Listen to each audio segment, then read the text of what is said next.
that looking for and seeing what students find easy or challenging is critical for teaching and learning. In fact, it is what you say and do next that has the most impact on a child's learning. This video provides some simple strategies you can use to support all learners to engage with different text structures. The types of strategies and supports we use have to be appropriate and responsive to the type of text the student is engaging with. Let's look now at some scenarios you might see during shared reading of an information text. Today, our information text is all about butterflies.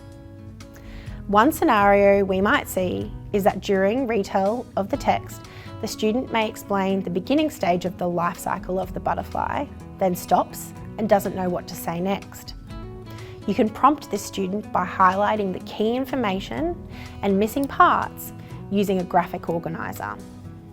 Okay, what can you tell me about the life cycle of a butterfly? They start as an egg on a leaf. That's right, they do start as an egg. That's right. Now, do you remember the text showed us with arrows what the next stage was? So if we follow our arrow around, well done. Caterpillar. A caterpillar. Can you draw a caterpillar in there? You might see that the student generally describes part of the process but doesn't use topic-specific vocabulary to add detail. You can support the student to use topic-specific vocabulary by taking them back to the text to reread the important information and explicitly teach the topic-specific vocabulary. Okay. Can you tell me about the life cycle of a butterfly? Let's start here. This is an egg. Mm-hmm. This is a caterpillar. This is a wrapped up house, and this is a butterfly. Mm-hmm. Right, this is like a wrapped up house. Now there's a special word for that process when they wrap themselves up in a house. Let's see if we can find that word. So if we come here, let's read it together. It says that caterpillars form a chrysalis once they are fully grown. And a chrysalis can also be called a pupa. So those words for that special wrap we talked about is a chrysalis or pupa.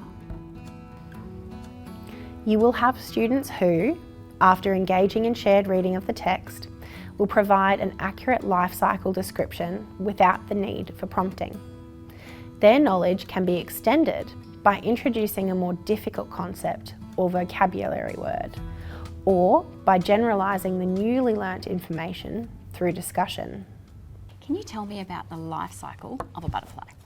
They lay eggs, and then they turn into a caterpillar, and then they turn into a chrysalis, because then once they're in a chrysalis, they turn into a butterfly, so then they can actually be free. Mm-hmm. So you told me that a butterfly starts as an egg, and then it turns into a caterpillar, then it turns into a chrysalis, and then a butterfly.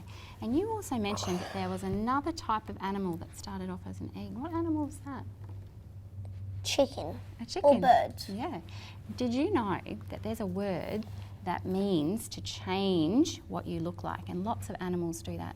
It's a really long word. It's called metamorphosis. Can you say that? Metamorphosis. And it means to change how you look throughout your life cycle.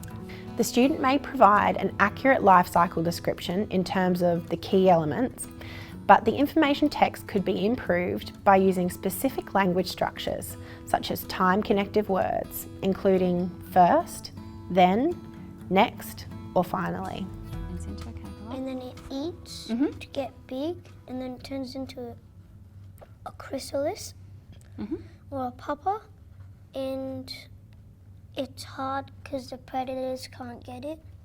That's true. And then once it's fully grown, it turns into a butterfly. That's right. Now, you just told me all about the process or the life cycle of a butterfly.